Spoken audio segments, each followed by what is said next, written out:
Hi, everyone. I'm Margaret Hask. I'm director of the Cornwall Library. Welcome to this event. We are launching Mark Scarborough's book, Bookmarked. And this is a joint program with the Hotchkiss Library and the Kent Library, and of course, Cornwall Library. This is a hybrid event, which we've only done once before, and this one's a little bit more complicated than other ones we've done. So we have, of course, this live audience, and we have a large Zoom audience. So those of you who are on Zoom, you won't be able to turn your audio on or your video on, but you can use the chat feature. So please, if you have questions, I'll be monitoring that. And for the people who are in the room, just raise your hand when you have a question. Mark will see you and he'll respond when he can. So I'd like to introduce Gretchen Hochmeister. She is my colleague at the Hotchkiss Library, and she's going to talk about the books, and she's going to talk about Mark. Thanks, Margaret. So pleased to be able to collaborate with the Cornwall Library and with Margaret. Thank you for joining in on this, and also with our colleagues in Kent who couldn't be here today. We do have books for sale. They're $23.95, and I'll be outside in the vestibule after the presentation, and then you can take your book, and Mark will be outside under the tent, and he can sign your book there. And we can take cash, check, or credit card for the books. And anybody on Zoom, if you're local and you'd like to order a book, we have plenty of copies, I think, and you could come by and pick it up at the Hotchkiss Library in Sharon, and maybe we could arrange with Mark to come and sign those for you to pick up, if that's easy for you.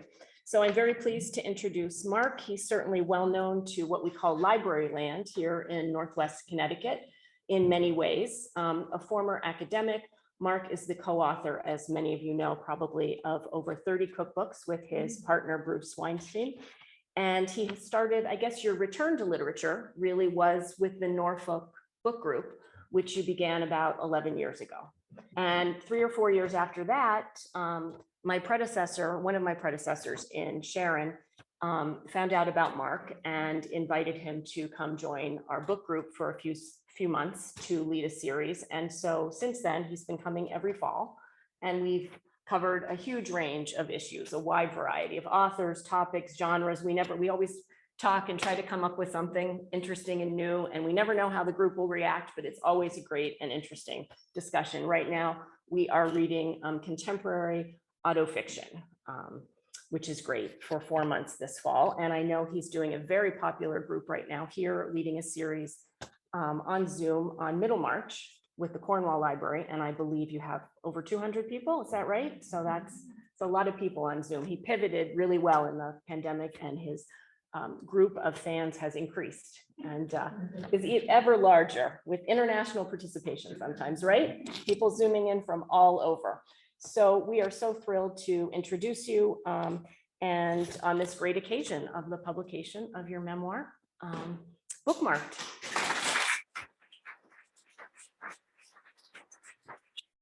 Hi. So what I thought I'd do is I thought I would just do an old-fashioned author read, if that's okay. And I would read you the first chapter. There's a preface that I'm leaving out, and I'm just going to launch into the first chapter of my story.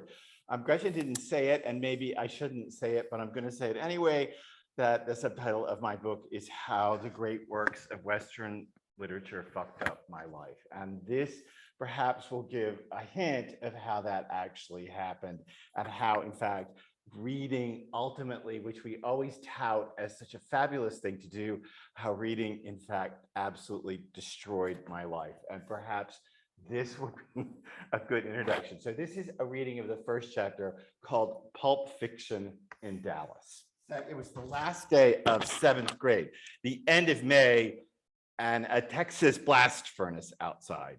The heat leaked through the cinder block of my junior high. Dallas public schools weren't air conditioned, so the teachers doused the lights and cranked up freestanding industrial fans. The weaklings passed out. My music teacher called them Yankees, although she was a grim German with a hound's underbite who pronounced it Yankees. She gave me vocal coaching because she prized my clear tone. Like Jesus, she said, not on cross earlier. Way, earlier. Still a soprano, I was a year younger than my classmates, not yet a teenager, but even more of a misfit. I was tracked home gawky with stringy bangs and sharp elbows, a knockoff Davy Jones in J.C. Penney knits. I could have been the nerd who wound up headfirst in the locker room trash can. Instead, I was the smarty pants who used his protractor to map the best arc for a football punt. I had a few things to do before summer break. First, my buddies and I hijacked social studies to take nominations for a mock awards ceremony. We'd worked up a list of most likelies to be handed out by popular acclaim. A guy who'd wallpapered his locker with posters of Karen Carpenter, one most likely to still be a bachelor at 30. A girl who had barfed tetrazzini all over her blouse, captured most likely to replace Jan on the Brady Bunch. And by a unanimous vote, I got most likely to trip across a flat floor. I laughed and laughed, then blew off the next period English for my last vocal lesson. I took my position next to the upright piano and gave Brahms something or other my best. I didn't care what I sang. I just wanted to get it right. I'd gone whole hog for music after a field trip to hear the Dallas Symphony in 4th grade. Velvet seats, a stage of tuxes. I'd never seen anything like it. Then came the Brandenburg Concertos. Within a few bars, my eyes focused on a middle distance between me and the stage. I could see spiraling filaments, playful, dazzling like arcs of electricity. I also felt an unspeakable sadness well up in me. I knocked at my cheeks to get rid of the tears, then sat back and closed my eyes to shut out the show. Since I never wanted to feel that way again, I took up music to cure it. I focused on the notes. In the right order, they made sense, like math. In vocal competitions, I was praised for my strict tempos. As a pianist, I was hailed for my rigid fingerings. That day, as I came to the end of a long romantic Brahmsian phrase, my vocal teacher shook her head and grimaced like at a nasty smell. No, mein Junge, think of the Christkindl in the manger. I had no idea what some of that foreign mumbo jumbo meant, except it wasn't Spanish. So in Dallas, that meant it had to be classy. I did hear manger. I tried to picture a nativity scene. There was a nice one at the mall, plastic figures in jewel tones. I finished on a long, clear note. Ausgezeichnet, she said, all teeth and bite. You must have a wonderful summer. I started to go, safe in my competence. Und Schatzi, never change. She was so bogus. Were all Germans like this? I'd accepted Jesus as my personal savior. I was done changing, except for one more hurdle, a family conference with my counselor, a peroxide-dipped functionary who'd given me a bunch of weird tests, which show the following triangles matches this one, which word is misspelled in this sentence. I made it down the linoleum hall without tripping. I was a preteen colossus. I stationed myself at the school's front doors. My parents drove up in a limousine-long Chevy Impala. Dad put the white walls parallel to the curb. Despite the heat, Mother got out in a canvas dress and thick hose. She was never mom. She sniffed at chumminess and spoke in complete sentences. Except in extreme situations, she avoided contractions. Decent people do not use slang, she explained. And we believed we were the textbook definition of decency. White, Protestant, Texan, middle class. Mother walked up, assessed the state of my clothes, found them unsullied, and touched my shoulder. A kiss would have been unthinkable in public. Dad shimmied his tie against his throat. Let's do this, he said. Another thing on the long schedule his secretary typed for him every day. I led them to my counselor's desk, stashed in the wing of the auditorium, the first of the budget cuts that would eviscerate American education had just taken effect. Harried, She explained why I, an honors student, tested so poorly in language arts. Dyslexic, she said, a diagnosis before it was an industry. Fortunately, mild, but there are ways to deal with his illiteracy. She bit her lower lip to underline the severity of her solution. He should read more.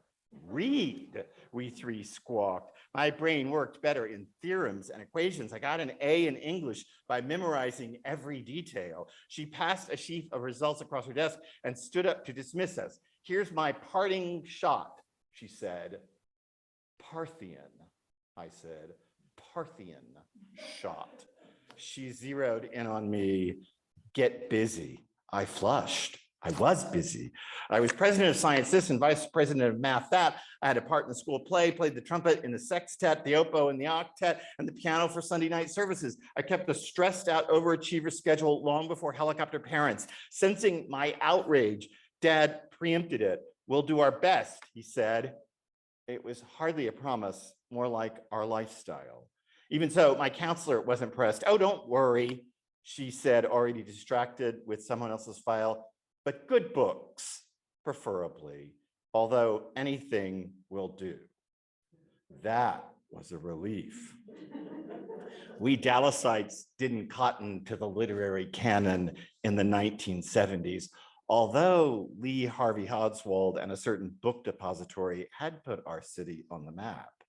Still, my parents had assembled a collection of Reader's Digest condensed books, mass market bestsellers cut down to 100 pages or so and collected in faux leather volumes. They filled the wall mount bookshelves in our den, hanging over our heads as we watched TV. So whenever the June sun irradiated our street and made it too hot for a pickup football game, I took my counselor's advice and carried a volume to my room. I pulled a folding chair to my desk, clicked on a gooseneck lamp, and adhered to a strict schedule. Read 20 minutes today, read 25 minutes tomorrow, read 40 minutes each day next week, wind up the alarm clock, ring, done, mid-sentence. Because illiteracy, like everything else, could be solved with dogged determination. I had to be godlier today than yesterday and master antebellum style manners and memorize chunks of the Bible and prepare myself to be the perfect husband and go to church umpteen times a week and maintain a 4.0. Also, I could smelt the dross out of my life and ensure I didn't make any mistakes, secular or sacred. The road to hell may have been paved with good intentions, but the one to heaven was prone to hairline fractures. I also excelled at a Christian version of 70s self-help, Dear Abby fused with Jesus. Once when members of my class got to choose a book for keeps off a rack outside the auditorium, I picked I'm Okay, You're Okay. I kept it stashed in my tote next to my pocket-sized New Testament, reading a paragraph here or a verse there whenever I needed them, like when I got a B+ on a test, or when I tripped and fumbled the football because the street's cracked concrete was more dangerous than a flat floor, or when I penciled "wanna go steady" on a cert's breath mint and my girlfriend took the thing from me and sucked it so slowly that I had to run cold water over my head in the bathroom to keep from passing out. One afternoon after I'd worked up to a full hour of reading, I finished one condensed novel, turned the page and started the next with the same volume, with time in the same volume, with time to spare. Who cares what I read? These stories were all alike, sanitized for families like ours. And this one, the Stepford Wives, was probably just another boy meets girl fable. Except as I sank into this novel about housewives replaced by yes, dear automatons, I suddenly felt a deep in terror, like teeth chattering between my ribs. Good grief. These women were like me. Not that I was a robot, although I was quick to clear the table and clean my room, and not that I was a girl or, you know, that way, like Mother's hairdresser, Mr. B, who sang show tunes and cackled like a fat old hen. But the story of these Stepford Wives jarred me into the realization of something I'd long known but worked to forget. I too was a replacement, a simulation, because I was an adopted kid. My arrival at 5 days old had been a family-wide event documented by 8mm movies shot under handheld cleeks. It featured aunts and bouffants and uncles in trilbies. My legally appointed kin have gathered for a big surprise. Unbeknownst to them, the paperwork for the Deaconess Home for Unwanted Children had been filed and fulfilled in 48 hours. Mother brings me out. I'm face forward, perched in her arms, my back to her chest. I bounce and kick. She smiles tightly, a little too much teeth and squint. Her thought bubble should read, "What's this?" The camera pans the room to record the silent smiles that expressed joy back then. When the movie frame returns to me, Mother and I are gone. She's probably putting me to bed. No one seems to notice. The film flickers on for another 10 minutes, showing off a white sheet cake and bottles of 7-Up. My adoption had always seemed happy and irrelevant, like a Disney cartoon. But as I read the Stepford Wives, the story I'd seen and heard seemed more like a dam. It separated all that could have been from all that was. Worse yet, time reversed course and flowed back over it. The alarm clock rang. I turned it off and kept reading, trying to ignore the chatter between my ribs, and now something else too, lower down in my stomach, harder to understand, a sharp drop, like what I felt on the big roller coaster at Six Flags. I used to love that thrill, hands in the air, all harmless fun, except now I felt it at my desk, without a safety bar across my lap. Time wasn't the only thing going back over that dam. I was too. Back to the moment I'd been booted off my original timeline and dropped onto this one. Not the wrong one, mind you, just now. A story that included me, even if this was the part I was working so hard to ignore, it didn't. I felt a cold, clammy sweat under my shirt. I stripped it off and looked at my ribs, narrow slats under my skin. There was nothing between them. When I sat down, the chair was warm and welcoming against my spine. Behave and be home. That was my life. And a good story, a logical progression, except I was the character who could fit into any story. I was a model child, a new model of child, fully interchangeable in any family, a learning disability fixed with hard work, the periodic chart of the elements memorized, all 12 of the Old Testament's minor prophets outlined in a black binder on my shelf, everybody's answer to what's the matter with kids these days. I dutifully ate food I didn't like because it was the sort of thing people in our house ate, even if I occasionally threw out the olive loaf sandwich in my lunch when no one was looking. I told my parents I didn't watch Laugh-In, even though I snuck over to a buddy's every so often to catch the latest. My rebellions were small, petty, almost invisible. So everyone would know I was the beloved son of a mother who made a hot breakfast every morning and a dad who took us on a yearly vacation to a national park. Even on a hiking trail, our shirts were starched, our jeans ironed, schedules were kept, rules obeyed, infractions punished, often with a belt. Fine by me. I wanted to be told how to be who I was. I evened my chair to my desk and turned back to the first chapter of the Stepford Wives. I wanted to figure out those twin sensations in me, the buzz and the drop. Maybe reading was dividing my body without splitting it, like the two lobes of the human brain in that formaldehyde jar at school. Right at the start of the novel, the welcome wagon lady arrives at the home of a couple who've moved to the neighborhood. She smiles, she hands out coupons for the grocery store right there. Not what happened, but how. The beginning of everything, the start of time itself, an alternate timeline. Reading, I was on it, even if I didn't belong on it. It was like my life without being my life, which was exactly how I felt every day of my life. In other words, I was stuck in an existential dilemma before I could even spell the word. What in the Sam Hill was going on? This time apparently wasn't just my win. Time was my where, and there were lots of wheres, a bookcase full of them. One of them might be a place where I could be me, without trying so hard. Was that the point of reading? To try on an alternate version of me? Could I read enough to catch a glimpse of who I might have been on another timeline, as if that 8mm home movie had never happened? Was there a me in a book somewhere who was more like the original me before I got plunked down into this story? I stopped setting the alarm and started reading as many condensed novels as I could. The buzzing in my ribs continued apace, but the drop in my stomach, the glimpse of emptiness at the top of a roller coaster hill, came to feel like nothing more than the fear of falling when I'd learned to ride a bike. That was easy to fix. Hold on, son, Dad had said. Hold on. I did. I wanted to feel the flow of events in a new plot. I wanted to wade into time, to be baptized in it, and find a new life on the other side. Such thoughts might seem heady for a kid who wasn't even 13, but we fundamentalists worried about time all the time. The hour is late. The end is near. What's more, reading felt like being adopted. I got lost in a plot, looked up an hour later, and said out loud, wait, where am I? Then I went back to the story just because I wanted to see how it turned out, even if it wasn't really happening to me.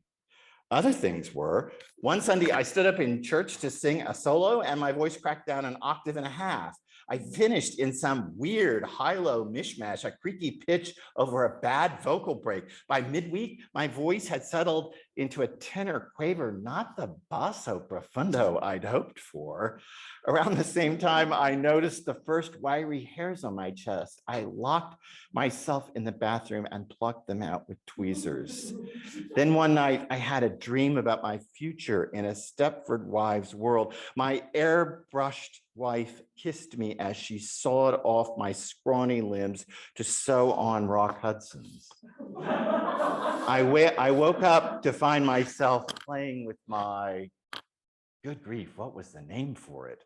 Terms from biology class seem wrong for this dangle between my legs, and my family never used words for anatomical parts like this one, or I used the wrong words. In sex ed, the PE coach's mumbly Southern accent had made me mistake vagina for pajama. Never put your hand on a girl's pajama.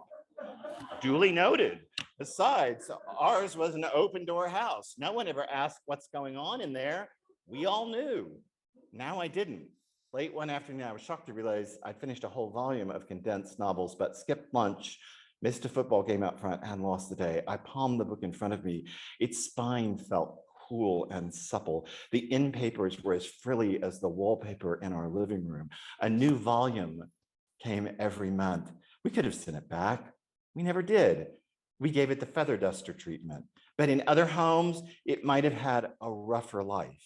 It might have been stashed under a couch or thrown in a corner, the pages bent, torn. The United States was a vast country falling apart.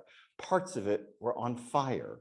Watts, the Bronx, the Cuyahoga River. This same book might be in the hands of hippies, yippies, women's livers, Black Panthers, communists, Jews, homosexuals, the full range of forces arrayed against something we called us. Maybe when I'd cracked open that first volume, I'd pried the lid off some kind of Pandora's box that wasn't changing the nature of time, just me.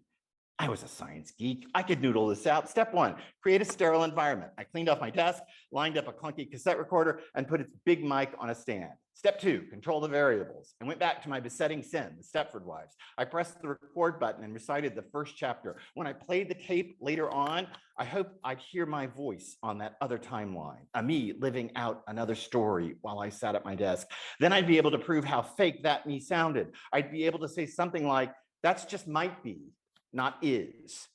But I lost clinical distance with the first words.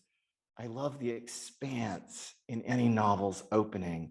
It felt hopeful and unspoiled, like the Texas prairie. Plus, the end of the story was already in sight. The moment when everything made sense, when the journey was over, even in a creepy book like the Stepford Wives.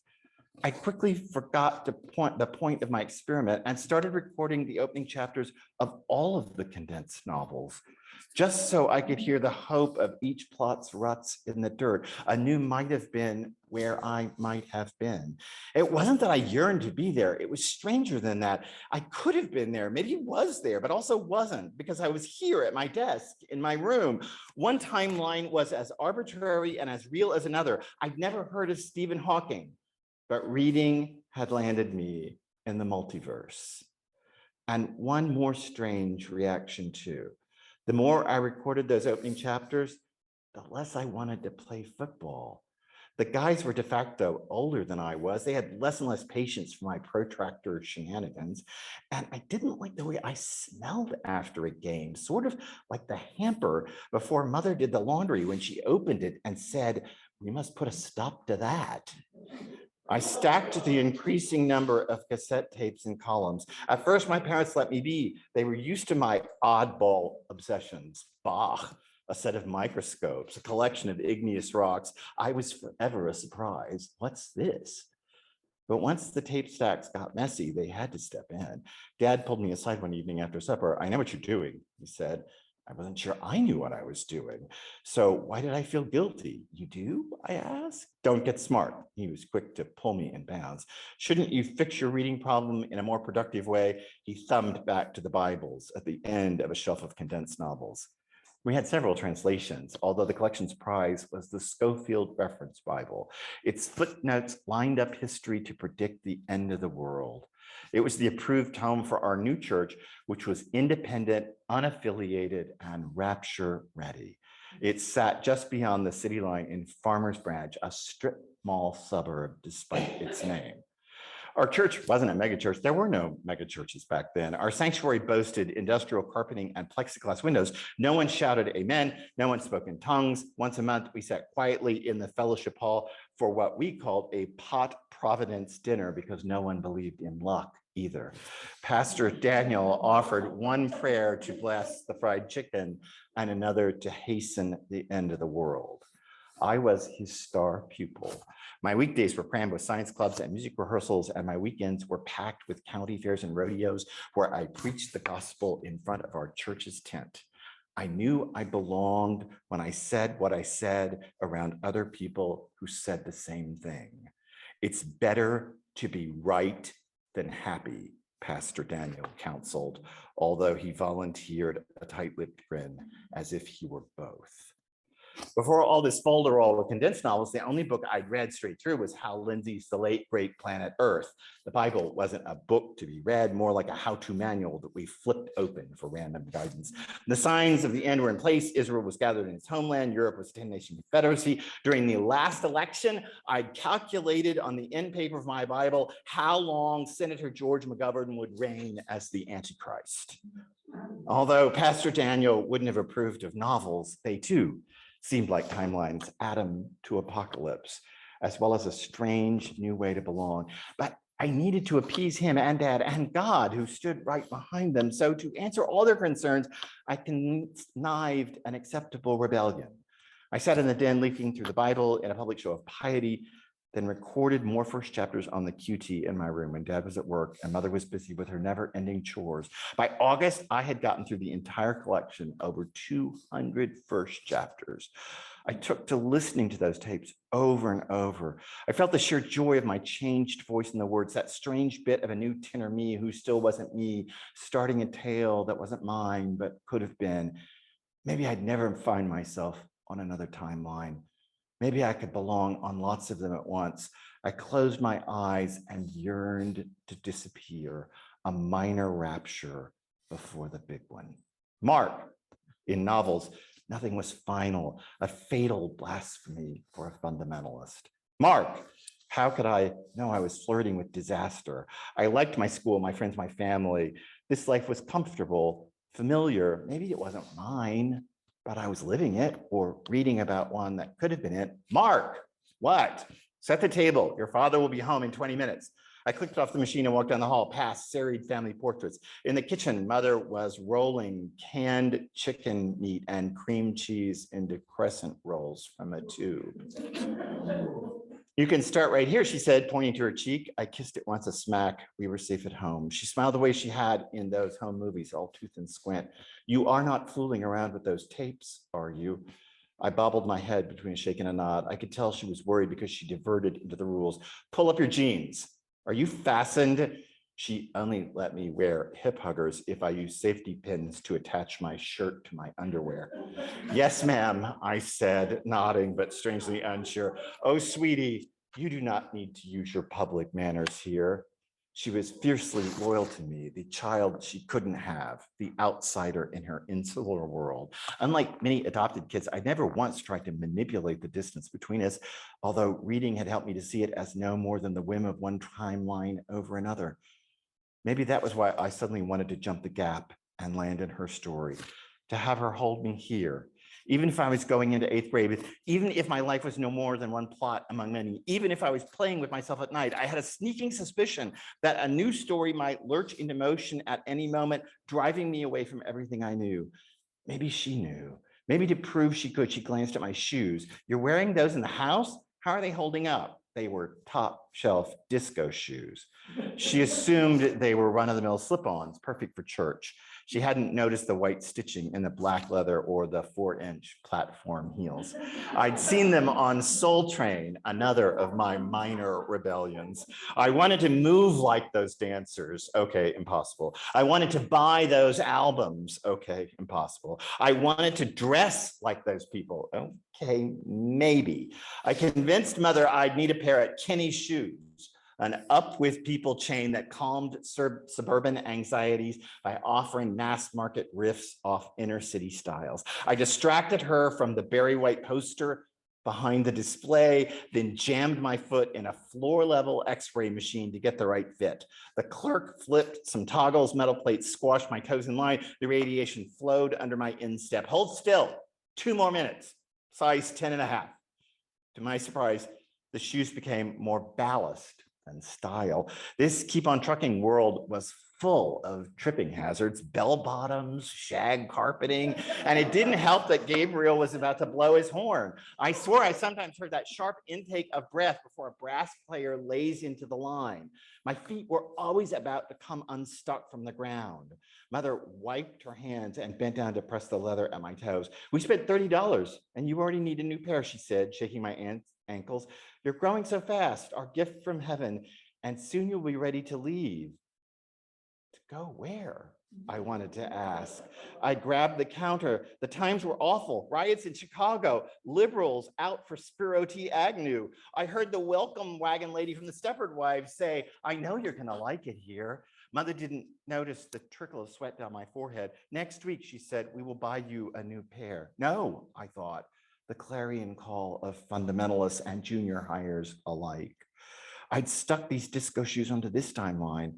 They didn't belong here, but I did, or should. I tried to fend her off at the bottom line. We don't need to spend money. She nodded.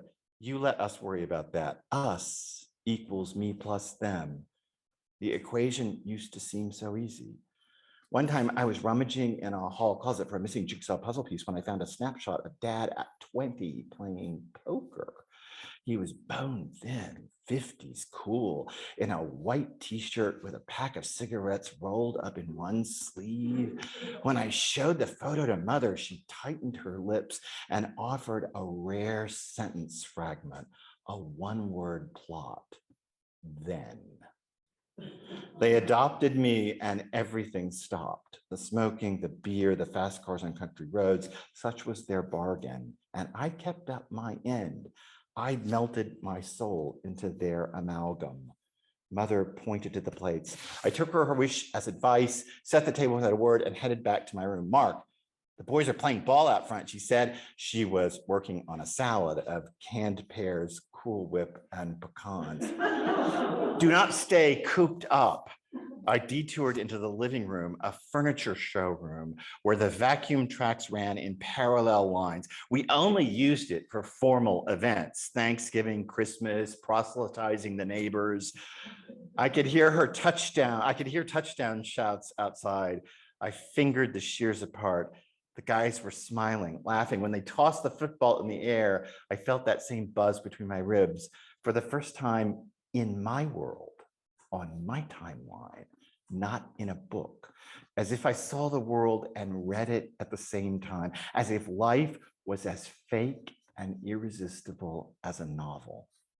That buzz transformed into the menace of the maw, and it gained a voice. You ought to be somewhere else, it said. I shuddered and walked back to my desk. I was where I belonged, even if reading felt comfy too, like those Christmas mornings when we put on the air conditioning just so we could wear wool sweaters. And listening to myself read was like being in the dressing room at JCPenney with mirrors on every side. I could see images of me in other plots. I could probably still judge which me was wrong, was fake, although I now wasn't sure what that meant, what I was faking and what I wasn't.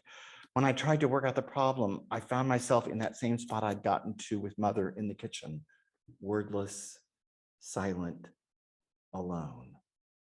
Without any other answers, I chose another tape, a tale of displaced people who make a home in this world. I pressed the button to play the first chapter of Richard Howe's Captain Bligh and Mr. Christian. It's early morning. The midshipman makes his way to the lower decks where the lights are low and dull. Just ahead, he spots Fletcher Christian's hammock. He also hears the Bounty creaking and cracking in every joint. The ship is as weary as old bones.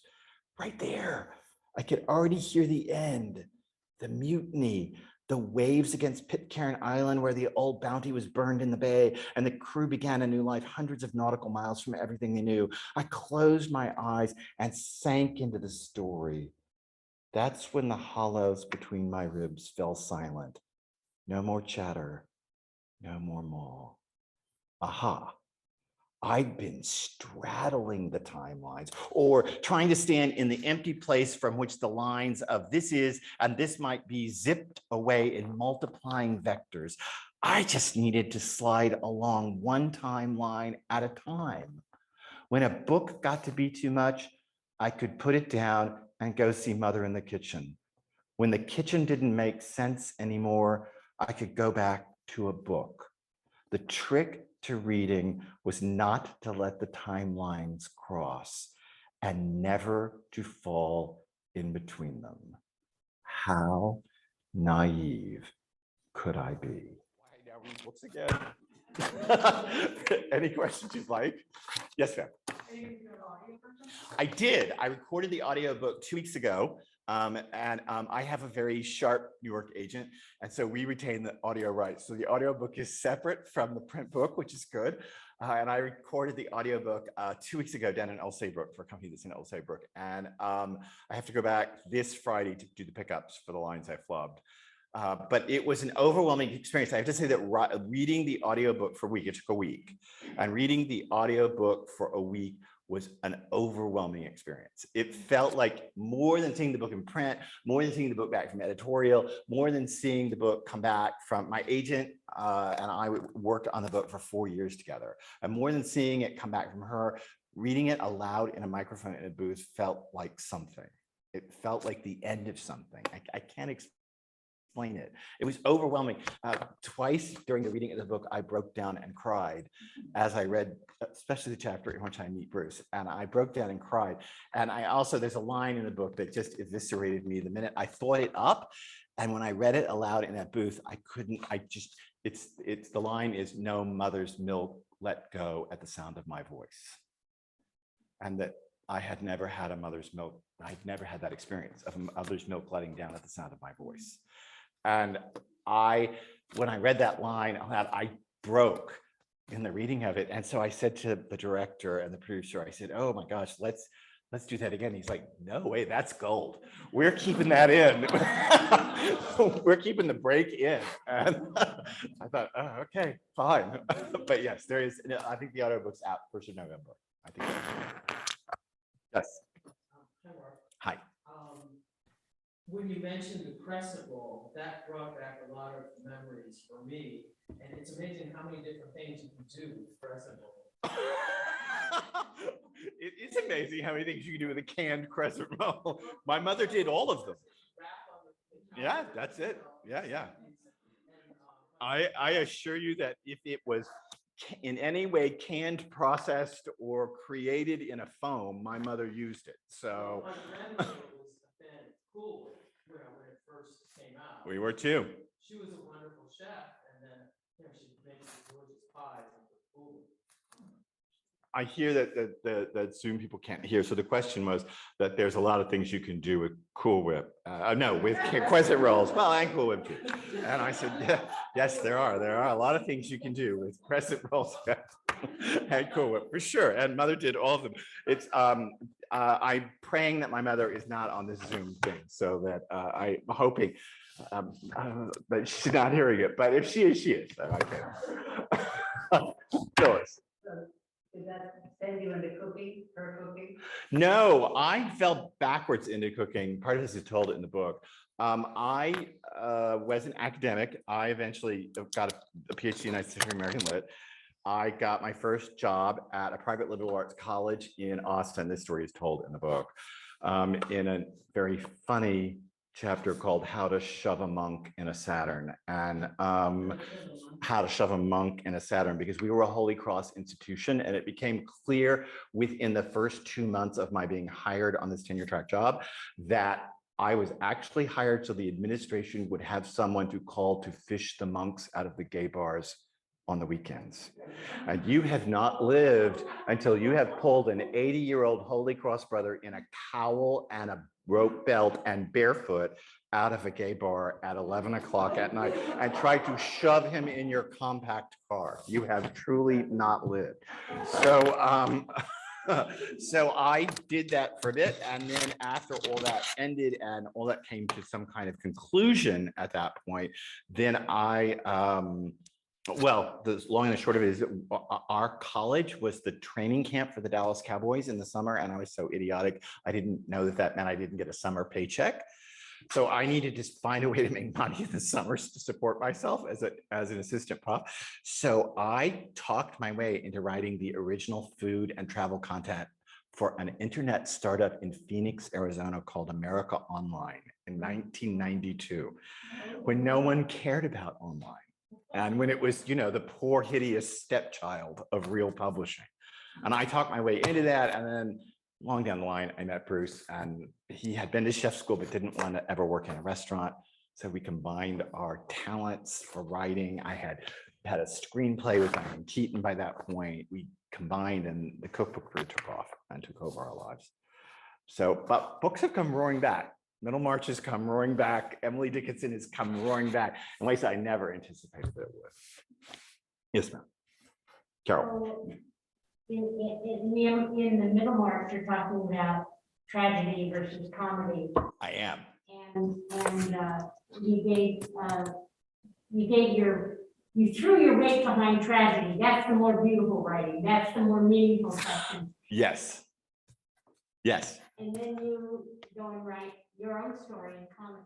I wanted to, the question is that when I teach Middlemarch, when I'm teaching Middlemarch now in the seminar, I'm teaching it as a kind of dialogue between romance and realism or tragedy and comedy. And the question is, in the seminar, I threw my weight behind the more beautiful writing in Middlemarch in the tragic or romantic romance section, not the realist sections, and yet mine seems to be a comedy. I wanted so badly to write my memoir as a comedy because I am an ambitious boy, and I think comedy is so much harder to write than tragedy. I think it's infinitely harder to write. And so because of that, anything that's hard, it will appeal to my Puritan spine at every turn. So I wanted to write a book that ended at a comedic place. Someone online, someone on Instagram the other day referred to my book as chaos that ends in domesticity. And I thought, that's about it. That is about the truth of the book and about the way it works out and the way it settles. It's funny. I want the book to be wry. I wanted my book to be wry. Well, Bruce and I were just talking about this yesterday, about the journey that the book went on. Because when I started writing the book, this is really baldly honest. When I started writing the book, my whole motivation was to prove how clever I was. Serious.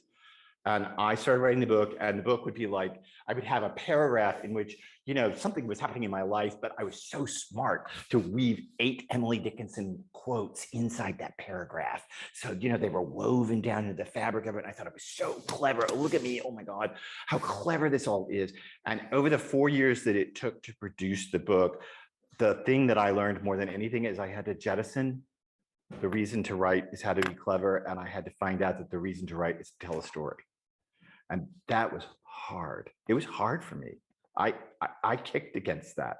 I wanted to be clever. And when it came down to cutting the clever bits, oh man, I kept a folder on my computer because I didn't want to let them go, right? I was like, oh, no, these have to stay there, so smart. And someday I'll show them to somebody and they'll think I'm smart too. But I learned that the point of writing the thing was to tell a story. And that was a brutal lesson to learn along the way. Just to be dead honest and just how it went, when I gave a draft of this book to my agent, she took my husband and me out to dinner. And I thought she was going to congratulate me for being so heroic for making this first draft of the book. And instead, all she wanted to do was ask my husband if he was okay being a character in this book, and was he okay with it? And once he said yes, what actually happened is my agent hired a freelance editor on her own dollar to work with me for 4 years to work the book into something. And it was a kind of brutal and raw process with that freelance editor, who fortunately had a PhD in George Eliot. So we kind of fit together well. But she was also the woman who she had been the secretary of Amy Burkauer, who's at the same literary agency we're at, and she was Amy's assistant, Amy Burkauer's assistant, big agent's assistant, and she told Amy Burkauer that she basically wanted to go down every Friday afternoon and read the slush piles, the piles and piles and piles of unsolicited manuscripts that come into an agency, and she wanted to go down and read them. And so Amy was like, well, knock yourself out. I don't want to see them. So she found a manuscript that she really liked, and she showed it to Amy, essentially, and Amy said, I don't think it's anything. If you think it's something, you sell it. It was the Twilight series. And it became the Twilight novels that became the television shows and the giant international phenomenon that they became. So I thought that this editor who worked with me knew enough about the Twilight series and enough about George Eliot with her PhD that we probably worked well together. So that's a long round around to say what I kind of learned in writing the book. Other questions?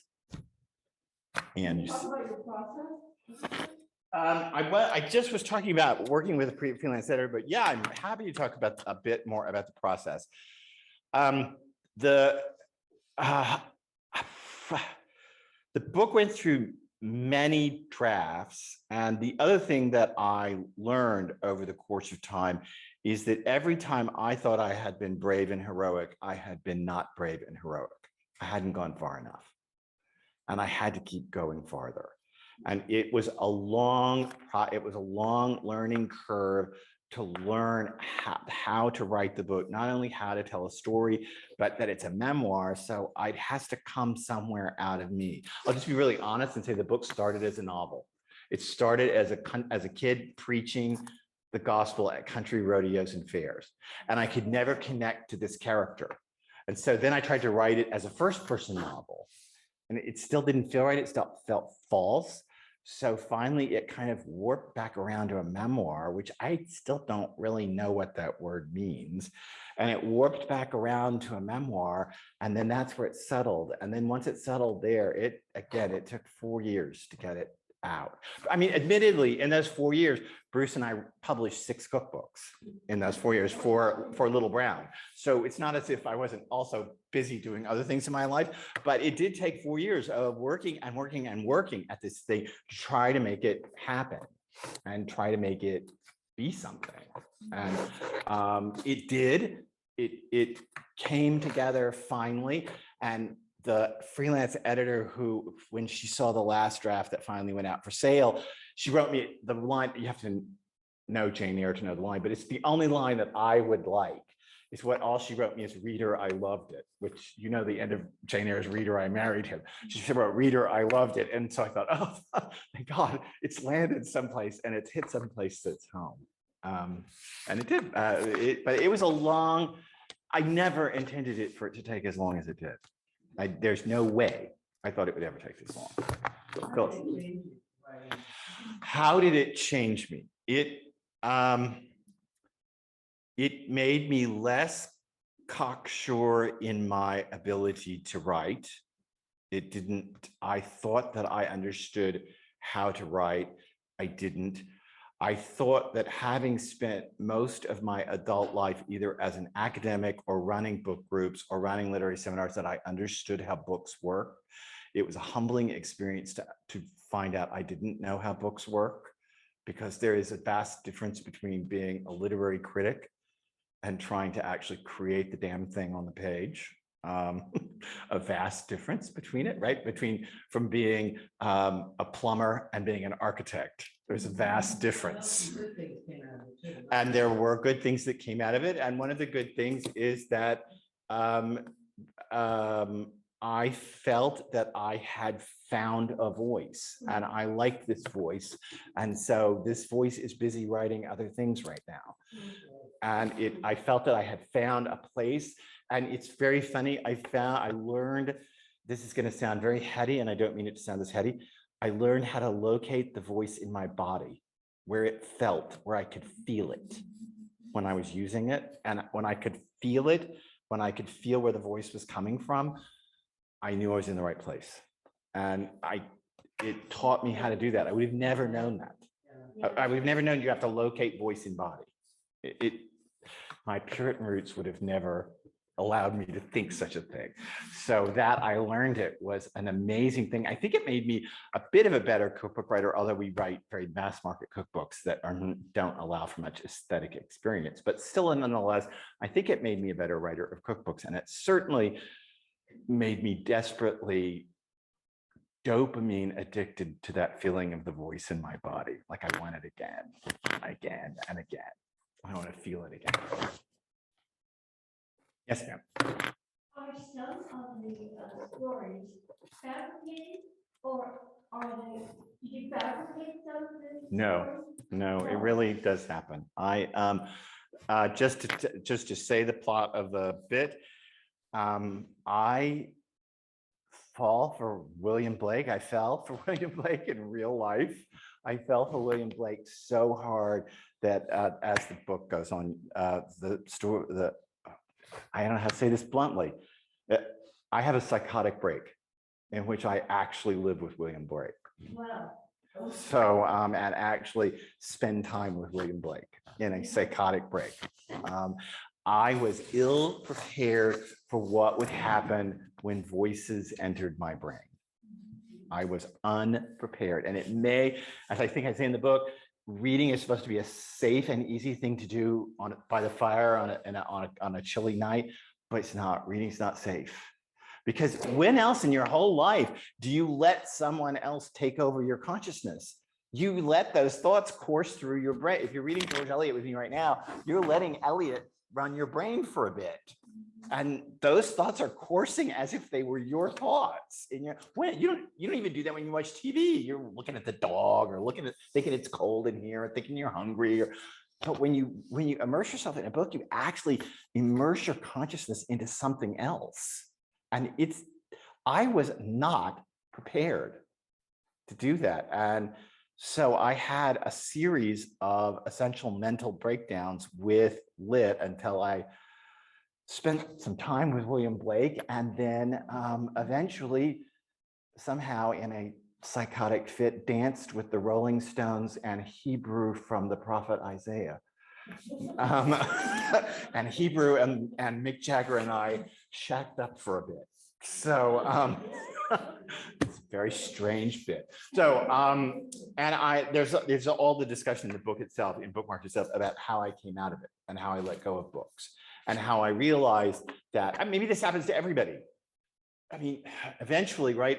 Maybe everybody has to learn this, that you cannot fabricate your story out of the stories you're told. Eventually, you have to tell your own story.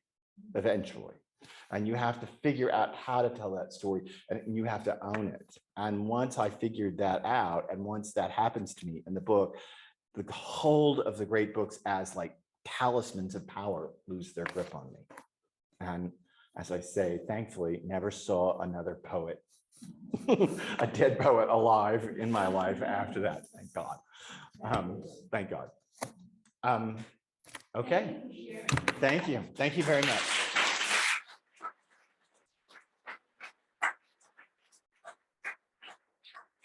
Thank you, everybody, for joining us. Mark, I can't wait to read the rest of that book. It's fascinating. So thank you all for joining us from Zoom, and the people who are here. We have some refreshments outside if you'd like to join us under the